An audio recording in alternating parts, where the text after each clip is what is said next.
तुम्हें कितनी बार बताया है, मेरे तैयार होने से पहले मेरा नाश्ता तैयार होना चाहिए। शादी के 25 सालों बाद भी मुझे क्यों बार बार एक ही बात बतानी पड़ती है लता? तुम्हें क्या है? तुम तो आराम से घर पर रहोगी, मुझे काम पर जाना पड़ता है। तुम हो कि हमेशा बेवकूफों जैसी हरकत करती हो। अगर तुम ये जानबूझकर करती हो तो याद रखना, मुझसे बुरा कोई नहीं होगा। आज भी प्रशांत का पारा चढ़ा हुआ था। इन कटु शब्दों में अपना गुस्सा उतारते हुए, गीला तौलिया कुर्सी पर फेंकते हुए प्रशांत गुस्से से लता की तरफ देखने लगा। लता के लिए प्रशांत का ये बेवजह का गुस्सा होना कोई नई बात नहीं थी।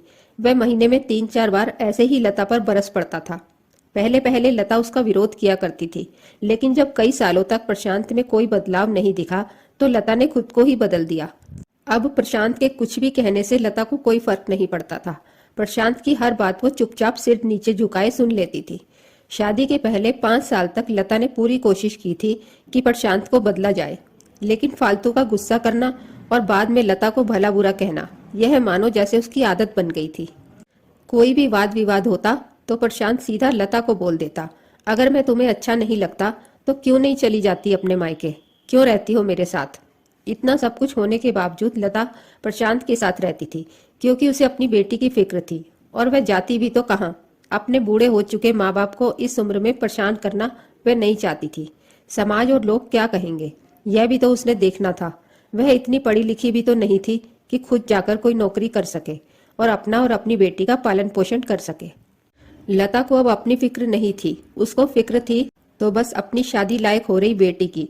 लता नहीं चाहती थी कि पति पत्नी के झगड़े की वजह से काव्या डिस्टर्ब हो। काव्या की पढ़ाई पूरी हो चुकी थी, उसके लिए अब शादी के रिश्ते आने लगे थे। कई रिश्तों को काव्या ठुकरा चुकी थी। 2-3 महीने बाद एक अच्छा रिश्ता आया। रिश्तेदारों और पहचान के लोगों ने भी लड़के के बहुत गुणगान किए थे। प्रशांत एक शाम अपनी बेटी के पास बैठकर उसे बताने लगा, काव्या बहुत अच्छा लड़का है, पढ़ा लिखा है, बड़ा घर है, बहुत अच्छी नौकरी है। ऐसे रिश्ते बार बार नहीं आते बेटा, इस बार मना मत करना। काव्या अपने पिता से ज्यादा बात नहीं करती थी, शायद डरती थी या शायद नफरत करती थी, लेकिन आज वो अपनी पूरी हिम्मत इकट्ठा कर बोली, मुझे अभी शादी नहीं करनी है पापा, मैं नौकरी करना चाहती हूँ, खुद अपने पैरों पर खड़ी होना चाहती हूँ। हाँ तो उसमें क्या बड़ी बात है, मैंने लड़के से बात की है, वह तुम्हें किसी बात के लिए नहीं रोकेगा।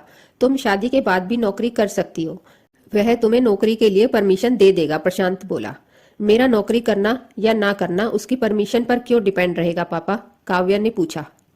मैं कह रहा हूं ना, तुम्हें किसी भी चीज की कमी नहीं होगी वहां। ऐसे रिश्ते बार बार नहीं आते, इसे ठुकरा मत, बहुत खुश रहोगी तुम वहां। प्रशांत बोला, पापा क्या मैं उतनी ही खुश रहूंगी जितनी मम्मी इस घर में खुश है? काव्या ने तंज कसते हुए कहा। आज तुम्हारी जबान कुछ ज्यादा नहीं चल रही? प्रशांत गुस्से से आंखें बड़ी करते हुए बोला, पापा मुझे शादी ही नहीं करनी है, क्योंकि शादी के बाद अगर वह लड़का आपके जैसा निकला तो मैं क्या करूंगी? मुझे आपके जैसा जीवन साथी नहीं चाहिए जो बिना बात के मुझ पर हमेशा चिल्लाए। मुझे कुछ भी अपनी पसंद का लेना हो तो 10 बार सोचना पड़े, कहीं वह नाराज ना हो जाए। मेरी तबीयत कैसी भी हो उसे परवाह ना हो, रोटी थोड़ी सी मोटी बन जाए तो घर सर पर उठा ले, उसकी चेकबुक ना मिले तो भी मेरा ही दोष निकाले, और हर छोटी मोटी बात पर मुझे मायके जाने के लिए कहे। काव्या ने अपना दिल खाली करते हुए पापा से सब कह दिया।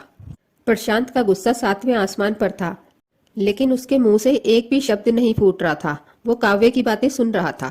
काव्य उतना ही बोलकर चुप नहीं हुई। आज पहली बार वह अपने पापा के सामने इतना कुछ बोल रही थी। पापा, आपने माँ के साथ हमेशा गलत व्यवहार किया है। आप अपने ऑफिस का गुस्सा बिना सोचे समझे माँ पर उतार देते हैं, कभी इस बात की परवाह भी नहीं करते कि उन्हें कैसा लगता होगा। आपकी बातें सुन सुन माँ ने अपना स्वाभिमान खो दिया। प्रशांत आज पहली बार अपने किए बर्तावों को महसूस कर पा रहा था।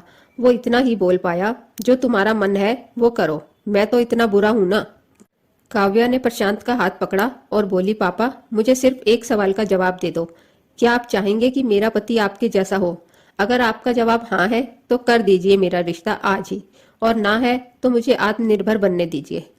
प्रशांत कुछ भी ना बोल पाया और वहां से चुपचाप बाहर चला गया। आज उसे लता के सामने जाने में शर्म आ रही थी।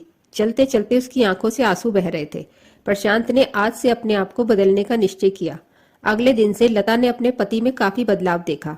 वह सोचने लगी कि जो हिम्मत काव्या ने दिखाई है, वह हिम्मत अगर मैं पहले ही दिखा देती तो शायद आज परिस्थिति कुछ और होती। अब काव्या पढ़ लिखकर अच्छी नौकरी करने लगी थी और 3 साल बाद उसके लिए एक अच्छा रिश्ता आया। और उसकी विदाई पर प्रशांत बोला, बेटा तू हमेशा खुश रहेगी क्योंकि तेरा पति तेरे बाप जैसा नहीं है। प्रशांत की ये बात सुनकर लता और काव्य की आंखों से आंसू बहने लगे। स्त्रियों को बचपन से ही बताया जाता है कि वे पराया धन है। माँ बाप का घर तुम्हारा नहीं है, पति का घर ही तुम्हारा घर है। जीवन भर ये बातें बता बताकर उन्हें ससुराल भेज दिया जाता है और एक दिन किसी छोटे मोटे झगड़े में ससुराल वालों से उन्हें सुनना पड़ता है कि इस घर को छोड़ दो और मायके चली जाओ। अब आप ही बताओ दोस्तों, ऐसी स्त्रियों का अपना घर कौन सा? आखिरकार वह किस घर को अपना कहें? आपको हमारी ये कहानी कैसी लगी? कमेंट करके जरूर बताएं। अगर आपको हमारी कहानी पसंद आई हो तो वीडियो को लाइक और चैनल को सब्सक्राइब करें।